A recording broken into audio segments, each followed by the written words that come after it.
Hi everyone, welcome to Foundations New Nutrition. This is an assessment overview. So I'm going to be going through just some of the key elements of the assessments and what you need to do, etc., and the dates. This is also in the week 1 overview that I went through, but this will just sort of give you a little bit more context around the assessments. So this is the delivery schedule for this subject, and you will find this within the subject guide. So if you have a bit of a look at the subject guide, you'll be able to see that information. We've got there, you can see the learning activities, and they basically, they're scaffolded to actually help you with this subject to be able to do the quizzes and do the assessment. So I do recommend that you have a go at those activities. You'll find those within the discussion board area. You'll also see links within each module page. So it just gives you an idea of what we'll be covering for all of the next 12 weeks. Now, in terms of the assessments, so we have a range of assessments. You have some quizzes. These quizzes run for 30 minutes, and you can see here that they're each worth 10%, except for quiz C, which is actually worth 20%. We've given, if you look at the assessment brief, you'll be able to see for each quiz what area is going to be involved in terms of the modules that you need to study. Now, the quizzes do open on a Friday and they close the following Fridays. And I have put up the dates for those, and I will show you those in just a second as well. You also have a report. So a report is 1,500 words plus or minus 10%, and it's going to be the role of some micronutrients and macronutrients in health. So here's your dates. Make sure you write those down in your diary. You've got those dates there. Where I've got opens at the top, you'll see, that means it opens on the Friday at 12 noon and it will close the following Friday. So I've put down the opening dates, not the closing dates, so that you don't miss the quiz, because there's no extensions for the quiz. So you need to make sure that you get that information in, done, do the assessment on time, etc. So we have got them open for a week. So because I understand people may have, commitments, etc. So you need to make sure that you have access to those quizzes in that week. The report, so an assessment or report is due on a Sunday night. You'll see that here when it's got the report. It's due on a Sunday night. That's due at 11:55 p.m. All right, so 11:55 p.m. for that's only for the reports or essays, etc. For a quiz, they're open at 12 noon Australian Eastern Standard Time, and they close the following Friday at 12 noon. So please make sure that you allow plenty of time and don't sort of jump in there at 11:30 on a Friday, because it will kick you out right at the cut-off time, regardless of if you started to say you started at 11:45 on the day it's closing, it will still kick you out at 12 o'clock. So that's really important that you mark those dates in your diary. And by the way, you'll need to allow plenty of time to write that report.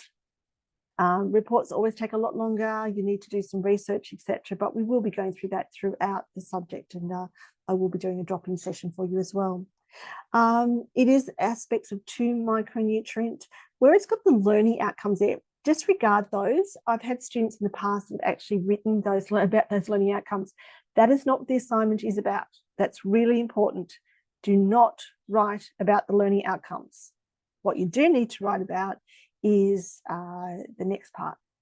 So what we've done here is we've actually done a bit of a layout for the report for you. You'll see here on the left-hand side, it's got some instructions in terms of the word count and what the headings. So you're going to use those headings. I highly recommend you use the headings. Take out where it says the word count. That's just an idea to give you, some context around how many words per area within the report. Over on the right-hand side, you'll see you have a choice of macronutrients and micronutrients.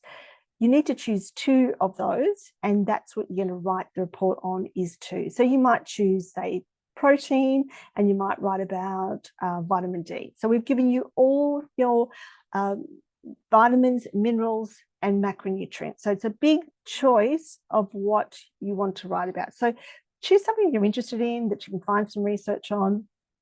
And yeah, you've got there, you know, a big choice, but just choose 2.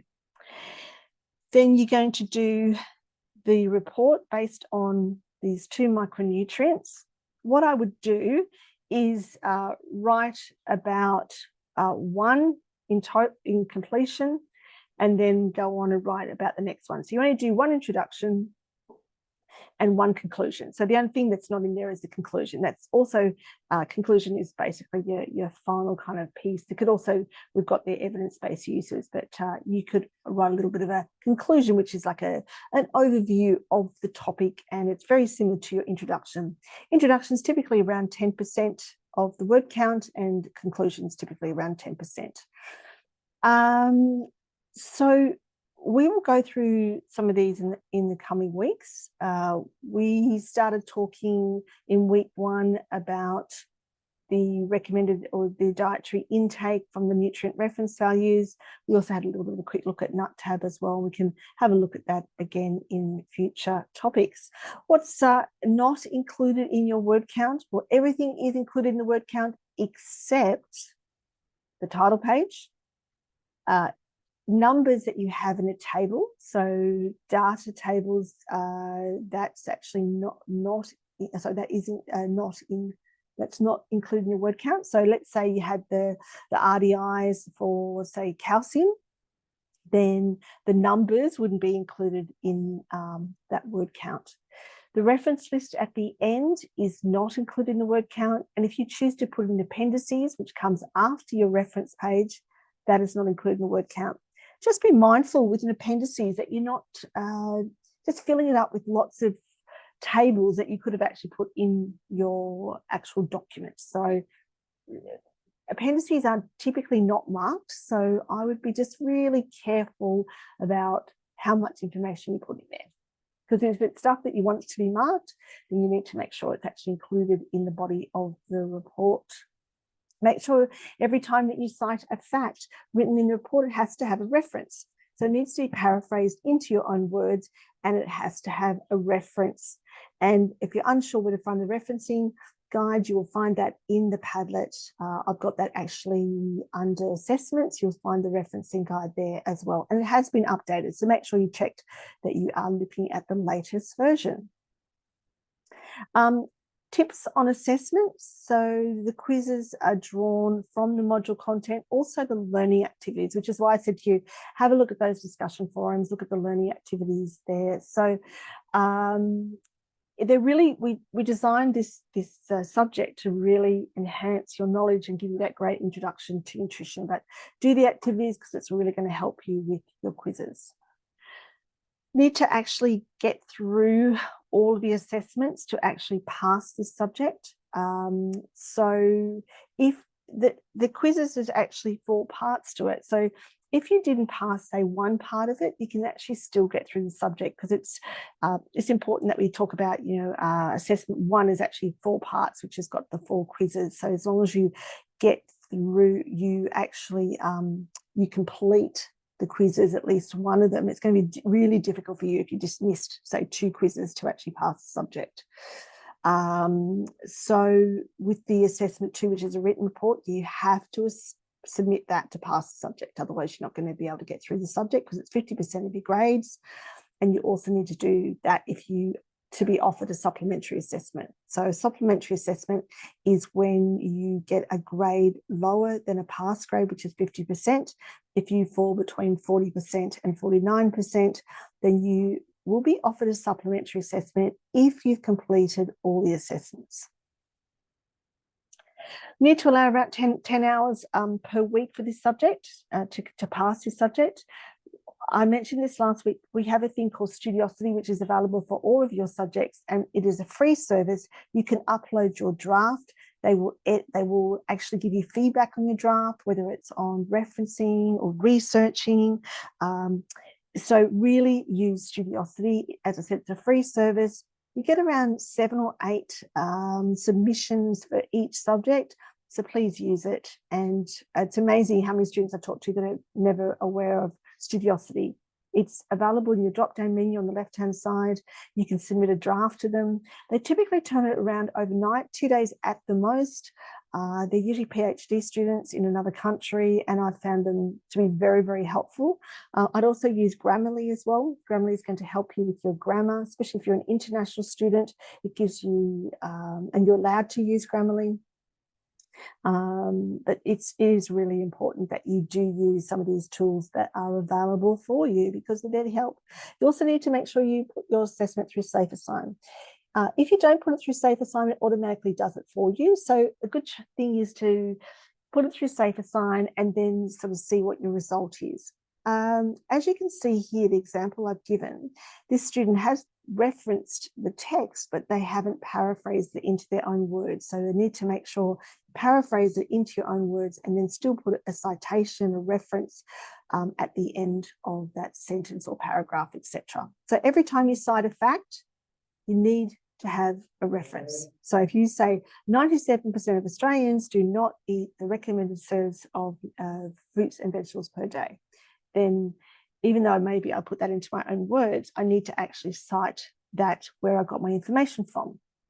And when you're using references, please use government sites. Do not use Google as a search engine. If you want to search using Google, use Google Scholar. You can use databases. I will show you how to use databases as well. But do not use any website unless it is a government site, an Australian government. When you're looking at the nutrient reference values and what the RDIs are, please do not use RDAs because that is actually American and it has different amounts. So we need to make sure we're using RDIs from the nutrient reference values site. They changed it recently to being Eat for Health, but it's really important that we put Australian references there for that particular site. That's what it looks like when you get it back for SafeAssign. So when someone has just basically cut and paste from the internet, which is what I do as the example here. All right, so that brings me to the end of the assessment video. I will be doing some more things on the assessment throughout this topic, but good luck everyone. Remember, there is an assessment area in the discussion forum to reach out and ask questions specific to the assessment. If it's on a personal nature in terms of asking for an extension, please email me directly with your evidence. The special consideration form plus with the evidence at least 1 day prior to the assessment being due, which means you would need to email me on the Friday before it's actually due. Good luck, everyone.